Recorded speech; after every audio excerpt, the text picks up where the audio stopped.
ئێستا زانیمان PMMC چییە و لە چ پێک دێ و چۆن ڕۆتەیت دەکا و چۆن دەوەستێ لە شوێنی خۆی و سکێڵەکان چۆن دیاری دەکرێت. ئێستا بین ئەپلیکیشن وەکو ئەمیتەر DC ئەمیتەر بزانین PMMC چۆن وەکو DC ئەمیتەر دەتوانین بەکاری بینین. An emitter is always connected in series with a circuit branch and measures the current flowing in it. واتە ئەمیتەر هەموو کاتێک ئەمە دەزانین کە بە شێوەیەکی سیریز یان دوایەک دەبەسترێت لە سێرکتەکان کە بڕی ئەو تەزۆمان لە بۆتە پێوی کە بە ناو ئەمیتەرەکەدا تێپەڕ دەبێت. Most DC emitters employ a d'Arsonval movement. And ideal emitter would be capable of performing the measurement without changing or disturbing the current in the branch, but real emitters would possess some internal resistance. زۆربەی ئەمیتەرەکان d'Arsonval movement-یان تێدایە واتە PMMC-یان تێدایە لە PMMC پێکدێن. بەڵام ئەگەر ئەمیتەرێک پێی بڵێن ئایدیەڵ یان نمونەیی لەو حاڵەتەدا ئەو ئەمیتەرە هیچ تەسیرێک لەو تەزوە ناکا کە بە ناویدا تێپەڕ دەبێت. بەڵام لە ڕاستیدا بات ریال ئەمیتەرس واتە ئەمیتەری ڕاستی و کە نمونەیی نەبێ دائیمەن بڕێک ڕێزیستانسی هەیە ئینتەرنەڵ ڕێزیستانسی هەیە. بەسمان چێ کە دەڵێن ئینتەرنەڵ ڕێزیستانسی واتە تەسیرێکی بچووک لەسەر ئەو تەزوە دەکات کە بە ناویدا تێپەڕ دەبێت واتە دیستەربینگێک ڕوودەدات لەسەر کەرەنت فلۆینگەکە. تەماشاکەن ئەمە دائیمەن ڕسمی ئەمیتەرە کە لە سێرکتەکان پیشان دەدرێت. ئەمیتەر بزانە ئەمە لقێکە لێرە تەزوێک هەیە بێرەداتەڕوا دەمانەوەی ئەم تەزوە بپێوین دێن سەکەین شوێنەکەی قەتع دەکەین ئەمیتەرێک لەسەر ڕێگەکەی دادنێن واتە ئەمیتەرێک لەسەر ڕێگەی تەزوەکە دادنێن هەمان بڕی ئەو تەزووی کە دەمانەوێت بپێوین دەبێت ئەو تەزوە بەناو ئەمیتەرەکە دابڕوە. هەموو تەزوەکە بەناوی دابڕوە ئینجا بڕی تەزوەکەمان لە بۆ دەپێوی بەم شێوەیە. ئای ئێمەکە چییە؟ بڕی ئەو تەزوەیە کە بە کۆیلەکەدا دەڕوە یان بە ئەمیتەرەکەدا دەڕوە. ئار ئێمەکەش ئینتێرنەڵ ڕێزیستانسی کۆیلەکەیە. ئینتێرنەڵ ڕێزیستانسی کۆیلەکەیە. طبعا PMMC دائما تەزوێکی کەمی بەناودا دەبێت تێپەڕ بێ since the coil winding in PMMC meter is small. لەبەرەوەی ژمارەی پێچەکانی زۆر بچووک و باریکن and light بچووک و باریکن they can carry only small currents microampere to 1 milliampere. واتە تەنها دەتوانین تەزوێکی کەمی بەناودا تێپەڕ بکەین کە بڕەکەی لە چەند مایکرۆئەمپێرێک هەتا 1 میلیئەمپێرە. زیاتر لەم بڕی پێدا تێپەڕ بکەین ڕەنگە بێتە هۆی تێکشکان و سوتاندنی پێچەکانی کۆیلەکە. کەواتە حەلی ئەمە چییە؟ تاوانم بمانەوێت measurement of large current واتە گەرمانوی تەزوێکی گەورە یان زۆر بپێوین requires a shunt external resistor. پێویستی بە بەرگرێکی شەنت هەیە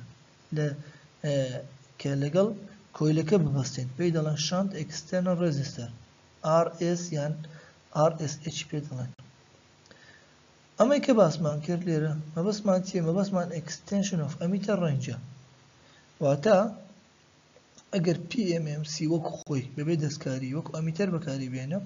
چەندی پێ دەپێ و مایکرۆئەمپێر هەتا 1 میلیئەمپێر ماکزیمەم زیاتر ناتوانم پێی بپێوم. کەواتە measurement of large current requires a shunt external resistor. کەواتە بۆ پێوانەکردنی تەزوێکی بەرز بەهۆی PMMC پێویستمان بە چییە؟ پێویستمان بە shunt external resistor واتە بەرگرێکی دەرەچی کە بە پەڕەلێل لەگەڵ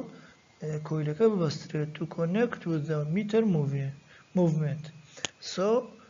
only a fraction of the total current will passes through the meter. کەواتە بۆ ئەمە دەڵێن بە شەنت یان بە پەڕەلێل دەبەستین لەبەرەوەی ئەو تەزوە بەرزە یان large current-کە هەمانە تەنها only a fraction of the total current تەنها بەشێکی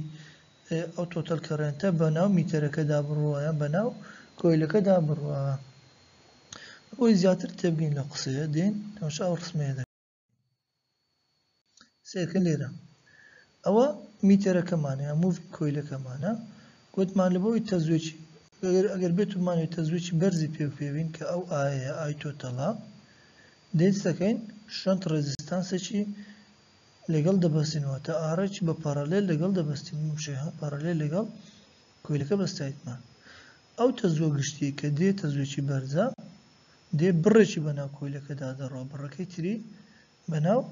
بەرگرەکەدا دەڕۆ ئەنەگەر ئەو بەرگرە نەبووایە ئەو تەزوە هەمووی بەناو کۆیلەکەدا دەڕۆیشت کۆیلەکەی دەسووتاند. بەڵام ئەگەر بەرگرێکمان لێرە بەستا کە ئەو ئارئێسا قیمەتەکەی دەبێت زۆر بچووکتر بێ لە ئارئێم لۆ لەبەرەوەی تەزوو دایمەن کە دێ چێن دەرێ بەرگری کەمتر بێ زیاتر تەزوو بەوێدا دەڕوە. ئەگەر ئەم بەرگرە لەوە کەمتر بێ کاتە زۆربەی تەزوو بێرەدا دەڕوە بڕێکی کەمی بێرەدا دەڕوە لێ دەبێ بەرگرەکە بە پارالێل لەگەڵی بەستین تا تەزوەکە دابەش ببێت لە بۆ دوو لەق بڕی تەزوەکە کە بە لەقەکاندا دەڕوە احتیمال دەکاتە سەر بڕی بەرگرەکان. ئێستا بین تەماشاکەین تەزوەکە گوتمان کە دێ ئای تۆتەڵە ئەو بەشێکە بێرەدا دەڕۆ پێی دەڵێن IS یان ISH کە لێرە بە ISH نامانینە ئەو بڕێکە بە کۆیلەکەدا دەڕوە یان بە میتەرەکەدا دەڕوە پێی دەڵێن IM واتە ئای موڤینگ کۆیل تەزووی موڤینگ کۆیلەکە ئای دەکسانە بەچ IM پلس IS. ئەم تەزوە لێرەوە دێ تەزووی موڤینگ کۆیلەکەش لێرەوە دێ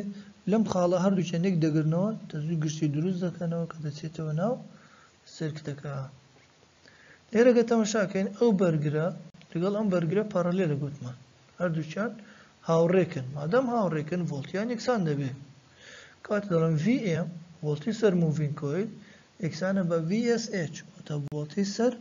ئار شەنتەکە کە ناوی دراوە VSH. ڤۆڵتی ئێرە دەکاتە چی؟ دەکاتە IM جارانی RM IM جارانی RM. ڤۆڵتی سەر بەرگری شەنتەکە یەکسانە بە چی؟ یەکسانە بە ISH جارانی RSH ISH جاران RSH. لێرە گوتمان لێتان تێکەڵ نەبێت کە دەڵێن S لێرە بە S ناوی هاتووە هەر مانای شەنت دەدا بەڵام ئێچەکەی نەکردەوە لێرە ئێچەکەشمان لەگەڵ کردووە کە زیاتر ڕوون بێمە بەسمان شەنتەکێ شەنت ڤۆڵتج یان شەنت ڕێزیستانس. لێرە بە هەمان شێوە ئێسش مانای شەنت دەدا کاتە IMRM is equal to ISH RSH. و لێرەش ئەگەر تەماشا ئەو قانونە بکەین ISH یەکسانە بە چ؟ یەکسانە بە I total minus IM کاتە ISH is equal to I total minus IM. بین ئەم ISH لێرە دابنین لە شوێنیەوە ئەو RSH دەتوانین بدۆزینەوە لە حاڵەتە دەکاتە چێ؟ دەکاتە IMRM لەسەر ISH کە ISHەکە دەکاتە چ؟ دەکاتە I total minus IM. کاتە لێرە ئەو قانونە چما پێ دەڵێ؟ ئەو قانونە بڕی ئەو بەرگرە مالۆ دیاری دەکات کە پێویستە بە پارالێل لەگەڵ میتەرەکە ببەستین لۆ ئەوەی ئەو ئای تۆتەڵەمان دەست بکەوێت لە بۆ خوێندنەوە. ئەی لۆ نمونە ئەمە موڤینگ کۆیلێکمان هەیە بڕی تەزوەکەی دیارە تا دەتوانێت چەند بخوێنێت لۆ نمونە با بڵێن 100 مایکرۆ ئەمپێر دەتوانێت بخوێنێتەوە ئای ئێمەکەیتی ئار ئێمەکەش هەر کۆنستانتە 100 ئۆمە 95 ئۆمە هەر چەندێکە بڕی بەرگرەکەی دێن دەمانەوە 1 ئەمپێری پێ بخوێنینەوە 1 ئەمپێر ئەلێرە دادەنێ ئەومان هەیە گوتمان لۆ نمونە ئەگەر 100 مایکرۆ ئەمپێر بێ ئەوە 100 ئۆم بێ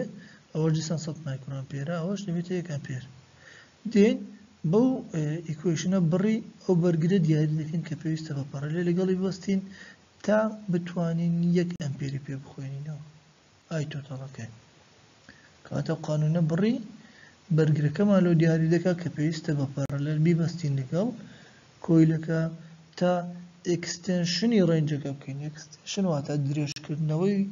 ڕێنجی ئەمیتەرەکە. ئێگزامپڵێک لەسەر ئەم ئێکستێنشنە وەربگرین بزانین چۆن دەتوانین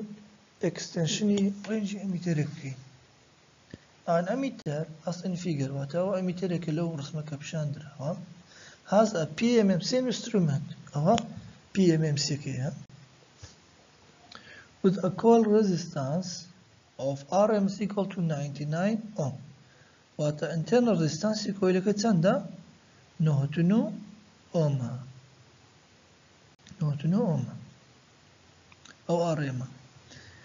and full scale deflection FSD وات full scale deflection current of 0.1 مليامبير ما بس معناه سكيلي أو movement كويلة سكيلا كي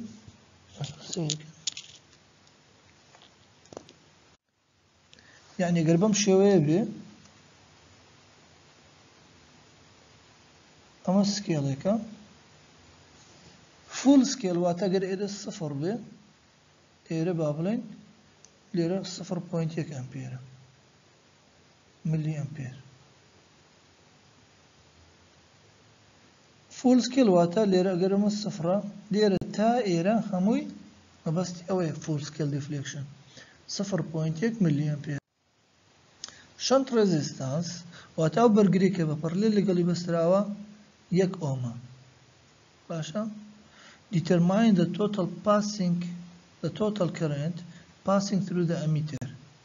تبي بينوا أو أي total بدوزوا كابك emitter كده دروا وهموي ناوي emitter باشا هموي بيكو emitter بلام أويان PMMC emitter أمشيان شنت ريزيستانس وتخوي لأصل ده أمد سندي توانيت سندي أبو خوينة تزوم 0.1 ملي أمبير ببي أو برجرا بلام كأو برجرا ما لقى بس قيمتك يك أوما آية تواني خوينة بويت سنت لإف إس دي واتأليرا كده قات إيرس كلا سند تواني بخوينة تو بي ل 0.5 إف إس دي واتلنا وراستي فول سكيلا كا سندي بخوينة تو سي ل 0.25 إف إس دي واتلا ربع شي سكيلا كا كاتقليرا بي سندي خوينة تو استعدين solution يكم ذا ل FSD at full scale deflection meter voltage وتا voltage سر متركا تندا دكات IM RM وني بيشتر بس ماكر IM كتسندا وتا I full scale deflection كا 0.1 ملي أمبير لو تزوم مكانته كدرين ل FSD لتشون در بمعنى تزوك ببينينه تزوي متركي أبي بكار يعني وتا FSD كتسندا 0.1 ملي أمبير زارا نوتنو أوم كاري مكيا دكات 0.9 ملي فولت أما فولتي سر متركيا همان فولتي سر شنط ريستانس كش دكات كباراليل كواتا ISRS يكسانا ب VM واتا أو تزود زارا أو برجرا يكسانا بفولتي ركتسندا 0.9 فولتا إسا دتوانا موايسا بدوز مو شكو VRS كم هي في كشم دوزيو أي سكده دوز مو أي زكاتسه دكات VS يعني VM لسر RS VM كان 0.9 ملي فولت بو RS كش يك أم بو دكات 0.9 ملي أمبير كات 0.9 ملي أمبير بيرد هذا الرا كات التوتال كرنت بتاعتي دكات IS plus IM أو IS كو أو IM دكات التوتال كرنت دكات 0.9 ملي أمبير بلس 0.1 ملي أمبير دكات ده ملي أمبير يعني تقدر توزي قرد بيني ولا من example هذا بينين أميتيرك مان هبو لبيشتر كتوانا خوي نوي تنها 0.1 ملي أمبير هو 100 مايكرو أمبير 100 مايكرو أمبير تواني بخوينه تو هستن برجريش يك أمان لقل بستا ليرا تواني خوي نوكي هو ده ملي أمبير زانا تسن 100 مايكرو لتشو ده ملي أمبير لتشي بو ده ملي أمبير أو ده ملي أمبير كدي ليرا 0.9 ملي أمبير بو برجري دادا روا تنها 0.1 ملي أمبير بير دادا روا واتا دبي برجري شوي لقى ببستين تزوي إيرن نابي لو تزوي زيادة فيه بدائما 0.1 ملي أمبير بير دادا روا تقوليرا بيماني قتوكا اف اس دي كي 0.1 ملي أمبير نابي زيادة فيه دادا روا لويا بري أو برجري أنا قرار ددن لسر أويكا صبرة تزوج بيرد أبروا وتصبرة جتر أبيرد أبروا إسا بين ل 0.5 FSD هەمان طریقە بەکاردێنێت تەنها بڕی تەزووکە گۆڕایە ئای ئێمەکە دەکاتە چ؟ دەکاتە 0.5 جارانی 0.1 ملی ئەمپێر دەبێتە 0.05 ملی ئەمپێر لێ وای کرد کە من دەڵێم نیوەی FSD کەواتە تەزووی کۆیلەکە لە حاڵتە دەبێت چەند بێ دەکاتە نیوە جارانی فول سکێلەکەی فول سکێل خۆی چەند بوو 0.1 بوو نیوەی فول سکێلی دەکاتە 0.5 جارانی 0.1 دەکات 0.05 ملی ئەمپێر واتە کاتێک کە سکێلەکە لە ناوەڕاست بێت ئەو بڕەتە زۆر بە کۆیلەکەدا تێپەڕیە ڤۆڵتەکەی دەبێتە چێ دەبێتە IM جارانی RM کەواتە 0.05 جارانی ئارەکەیکەین دەبێتە 4.05 ملی ڤۆڵت ئایسەکە دەکات ئەو تەزووی کە بە شەنت ڕێزستانسەکەدا تێپەڕیە دەکاتە ڤۆڵتەکەی لەسەر بەرگرەکەی ئەو ڤۆڵتی هەمان ڤۆڵتی سەر ئارەیسەکەشە کەواتەکە 4.05 لەسەر 1 ئۆم دەکاتە 4.05 ملی ئەمپێر ئەوە ئەو تەزوویە کە بە بەرگرەکەدا دەڕۆە بەرگری پەڕەلێلەکە تەزووی گشتی دەکات چێ دەکاتە IS زائیدن IM ئەکەمان گوتمان 0.5 ملی ئەمپێرە ببورنەوە دەبێت 0.05 بێت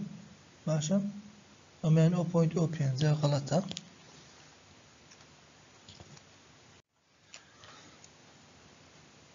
ئەمە دەڵێن 0.05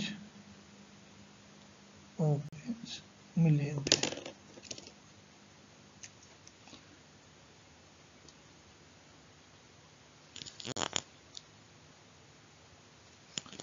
0.05 ملی ئەمپێر زائیدن 4.95 ملی ئەمپێر is equal to 5 ملی ئەمپێر کەواتە ئەو جارەیان کە سکێلەکە بێتە ناوەڕاست FSD-کە بڕی تەزووی خوێندنەوەی 5 ملی ئەمپێرە لە 0.25 بە هەمان شێوە دێین دەڵێن 0.25 جاران 0.1 لەتە 0.025 بە هەمان شێوە ڤیەکە دەدۆزینەوە کە دەکاتە 2.75 ملی ڤۆڵت ئەو جارە IS دەدۆزینەوە کە دەکاتە VM لەسەر RS دەکاتە 2.475 ملی ئەمپێر ئەمە بڕی تەزووی شەنتەکێ زائیدەنی تەزووی کۆیلەکەی دەکەین دەکاتە تەزووی گشتی دەکاتە 2.5 ملی ئەمپێر بەم شێوەیە دەتوانین ئەمە ئەکستێنشنی ڕێنجی ئەمیتەر بکەین بە بەستانی بەرگرێکی پەڕەلێل ئێگزامپڵێکی تر a PMMC instrument has FSD of 100 microampere واتە PMMC یەکمان هەیە کە full scale deflection currentەکەی 100 microampere core resistance-ەکەی 1 کیلو ئۆمە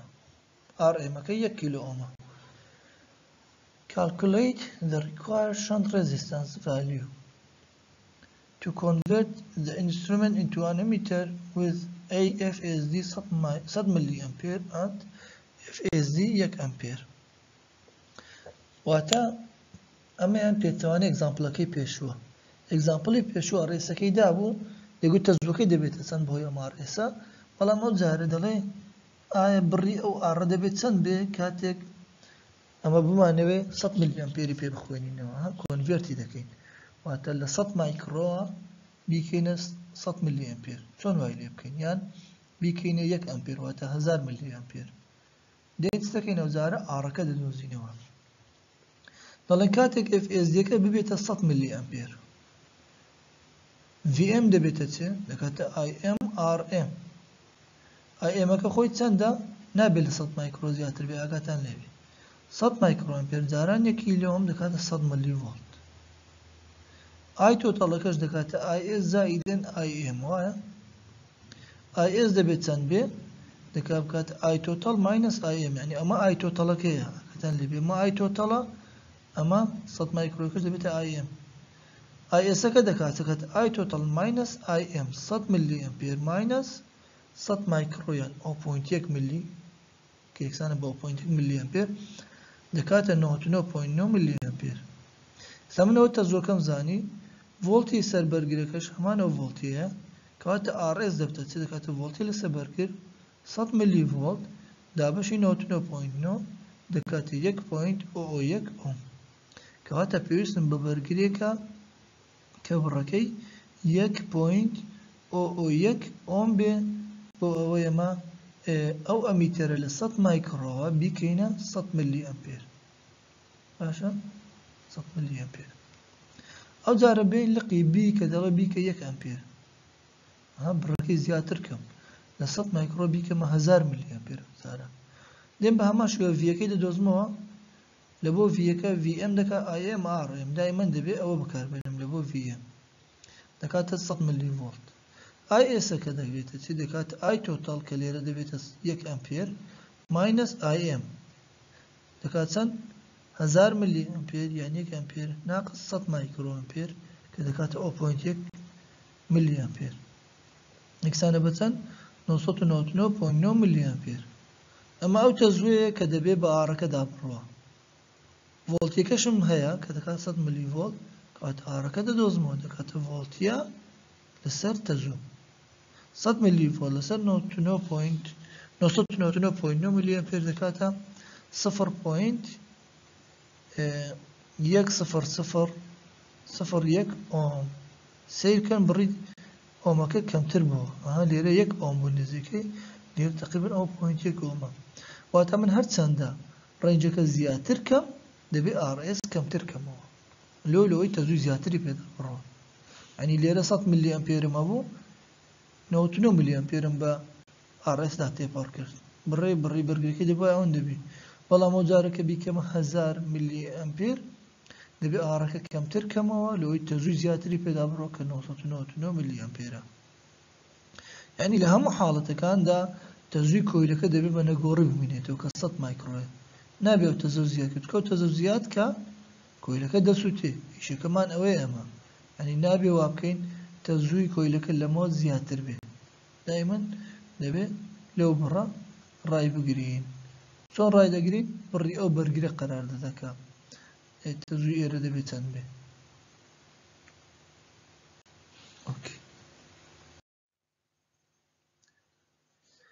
ئێستا بین لەسەر ئەساسی ئەوەی کە ئێمە فێر بووین تەزوو ئەمیتەر چۆن ئیش دەکا دەین دەتوانین ئەمیتەرێک دروست بکەین کە مڵتی ڕەنج بێ مڵتی ڕەنج ئەمیتەر بێ واتە زیاتر لە ڕەنجێکی هەبێت وەکوەوەی لەم ڕسمە تەمەشاکەن ئەو ئەمیتەرێک ئەلەم لایەکە سەری ئەو لایەکەین ئەمیتەرێکە دەکرێت ڕێنجەکەی یەک بێ دەکرێت 2.5 بێ دەکرێت 5 25 50 ساڵ ئەمانە هەموو ڕەنجی جیاوازن چۆن ئەمە دروست کراوە بەرگری جیاوازی لەگەڵ بەستراوە بەم شێوەیە بە پەرەلێل گوتمان کە بەرگری لەگەڵ کۆیلەکە دەبەستین ڕێنجەکەی دەگۆڕنەوە لێرە ئەو بەرگرە کە لەگەڵ مامبەستاوە ڕێنجێکی دەدا کە دێنە سەر ئەو بەرگرە ئەمە دەبێتە ئۆپن لێرە خاڵی ئەی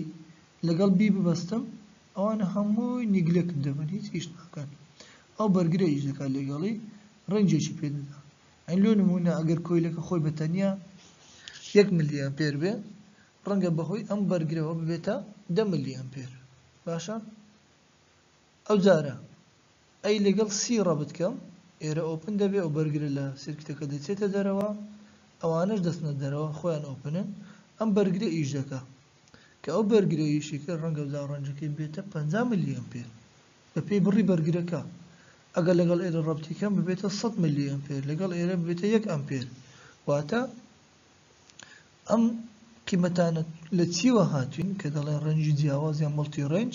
ئەو بەرگرانەیە وای لێکردن بەرگری جیاواز ئەو بەرگرانە ڕەنجی جیاواز بە ئەمیتەرەکە دەدان وەکو لێرە ئەی لەسەر بی بێ ڕێنجێکە لەسەر سی ڕێنجێکی ترە لەسەر دی ڕێنجێکە لەسەر ئی ڕێنجێکی ترە لە هەر یەکەیان بەرگرێک تێدا بەشداری دەکەن بە جیا بڕی بەرگرەکەش قەرار لەسەر ڕێنجی ئەمیتەرەکە دەدا ئەمە گەر بە پارەلێل ببەسترێن دەکرێت بە هەمە شوێ بەرگرەکان بە سیریز ببەستین لەگەڵ یەک وەکو لە سلایدی دواتر سەیری ئێرەکە ئەمە شێوازێکی ترە لە دروستکردنی مڵتی ڕێنج ئەمیتەر کە دەکرێت بەرگرەکان هەمووی بە سیریز ببەستین لە دوای یەک بەڵام خاڵیەکانیان خاڵی وەرگرتنەوەی ئاوتپوتەکەیان جیاواز بێت سیرکە ئەمە خاڵی ئەیەکەیە دەکرێت لەگەڵ بی ڕەبت بکەین کە هەموو بەرگەکان تێدا بەشدارن کە هەمویان تێدا بەشدار بوون ئاڕێسەکە دەکاتە کۆی هەر سێکی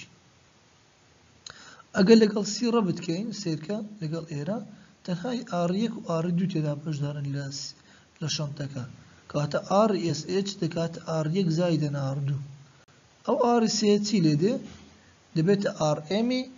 کۆیلەکە یعنی لەم جۆرە بەستنە لەم جۆرە سێرکتە کە بەرگەکان بە دوایەک بەسترابن RMەکە کۆنستان نابێ ئاگاتان لێبێ یعنی ئەگەر ئەم خاڵە وەربگرین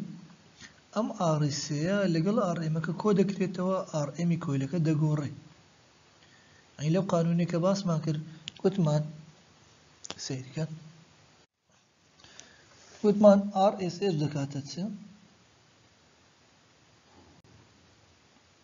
وتمان دەکات IM RM لەسەر I total minus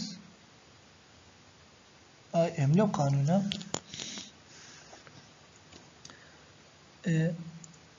لەبۆ ئەم سێرکتە کە لە خاڵی بۆ نمونە ئەی لەگەڵ بی ڕەبت کرابێ لەگەڵ ئێرە ئەی لەگەڵ بی ڕەبت بێ RSH دەکاتە چی دەکاتە R1 پلس R2 پلس R3